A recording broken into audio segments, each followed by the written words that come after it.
BRS ने election commission से मुतालिबा किया कि मुजव्विज़ा बिहार असेंबली इंतखाबात और 2029 के आम इंतखाबात के लिए बैलेट पेपर इंतखाबात का तरीक़ेकार अपनाया जाए। पार्टी ने कहा कि अवाम की कसी तादाद इलेक्ट्रॉनिक वोटिंग मशीनों पर भरोसा नहीं करती। पार्टी महसूस करती है कि जमहूरियत और इंतखाबी निज़ाम में अवामी एतमाद बहाल करने बैलेट पेपर पर इंतखाबात करवाए जाने चाहिए।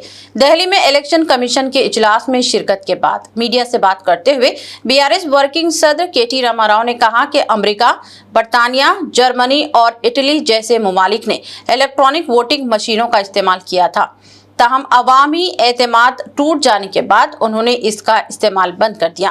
उन्होंने कहा कि हिंदुस्तान दुनिया की बड़ी जमहूरियत है और 100 करोड़ से ज़ायद वोटर्स हैं।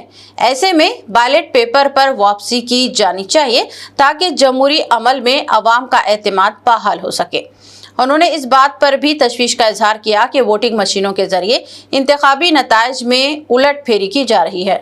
వారికి వాళ్ళ మేము ఒక 6-7 విషయాలు కుండబద్దలు కొట్టినట్టు మా పార్టీ అభిప్రాయాన్ని చెప్పాం. అందులో మొట్టమొదటిది ప్రపంచవ్యాప్తంగా ఈరోజు అమెరికా లాంటి దేశాలు కానీ, యునైటెడ్ కింగ్డమ్ కానీ, జర్మనీ కానీ, ఇటలీ కానీ ఇంకా చాలా దేశాల్లో ఇవాళ ఎలక్ట్రానిక్ ఓటింగ్ మెషిన్లు కొంతకాలం ప్రయోగాలు చేసినా దాని నుంచి వచ్చిన కొన్ని ఫలితాల విషయంలో వచ్చిన అనుమానాలు, ప్రజల్లో ఉన్న విశ్వాసలేమి, నమ్మకం లేనితనం వల్ల ఓటింగ్ మెషిన్లు వద్దనుకొని పేపర్ బ్యాలెట్కే ఈ దేశాలన్నీ కూడా మళ్ళీ తిరిగి వెనక్కి వెళ్ళిపోయినాయి. మేము ఎన్నికల కమిషన్ ని కోరింది ఏమంటే మనం కూడా భారతదేశంలో ప్రపంచంలోనే అతి పెద్ద ప్రజాస్వామ్య దేశం భారతదేశం. 140 కోట్ల జనాభా కలిగిన దేశం, మరి దాదాపు 100 కోట్ల ఓటర్లు కలిగిన దేశం. మరి ఇట్లాంటి దేశంలో ఏదో ఈ మెషిన్ల వల్ల ఏదో నష్టం జరుగుతున్నది, నేను వేసిన ఓటు నేను అనుకున్న వారికి పోవడం లేదు అనే అభిప్రాయం ఉంటే అది ప్రజాస్వామ్యానికి చేటు. కాబట్టి మరి ఎలక్ట్రానిక్ ఓటింగ్ మెషిన్లను పక్కన పెట్టి తిరిగి పేపర్ బ్యాలెట్ నే తీసుకోవాలని చెప్పి ఇవాళ మేము మా పార్టీ తరఫున ఎలక్షన్ కమిషన్ ని కోరాం. ఆ ప్రాసెస్ కూడా మళ్ళీ తిరిగి పేపర్ బ్యాలెట్ ప్రవేశపెట్టే ప్రాసెస్ కూడా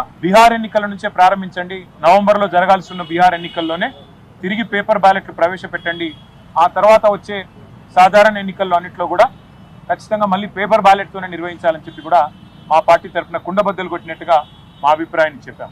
అట్లాగే ఎన్నికల్లో పార్టీలు ఇచ్చే హామీలు, ఎన్నికల్లో పార్టీలు ఇచ్చే అడ్డగోలు వాగ్దానాలు, ఈరోజు తెలంగాణనే ఎగ్జాంపుల్ గా తీసుకుంటే కాంగ్రెస్ పార్టీ ప్రజలకు అరిచేతిలో వైకుంఠం చూపెట్టి 420 హామీలు ఇచ్చి ఇష్టం వచ్చినట్టుగా నోటికి ఎంత వస్తే అంత అడ్డగోలు మాటలు చెప్పి ఒక వేలం పాటలాగా, ఒక అర్రాస్ పాటలాగా నోటికొచ్చిన వాగ్దానాలు చేసి ప్రజల్ని మోసం చేసి మభ్యపెట్టి ఓట్లు సంపాదించింది. మాకంటే 1.8% ఓటు ఎక్కువగా సాధించి ఇవాళ ప్రజల్ని 100 రోజుల్లోనే అన్ని వాగ్దానాలు అమలు చేస్తామని చెప్పి గ్యారంటీ కార్డులు ముద్రించి చివరికి స్టాంప్ పేపర్ల మీద అఫిడవిట్లు కూడా మరి ఇచ్చి ప్రజల్ని ఎట్లా వంచిందో, గుడిలో దేవుడి ముందు కూడా బాండ్ పేపర్లు పెట్టి ఎట్లా వంచినారో ప్రస్తుత ముఖ్యమంత్రి గారు, ఉప ముఖ్యమంత్రి గారు ఇంకా ఇతర కాంగ్రెస్ పార్టీ నాయకులు, అది కూడా మేము సవివరంగా ఎక్స్ప్లెయిన్ చేయడం జరిగింది.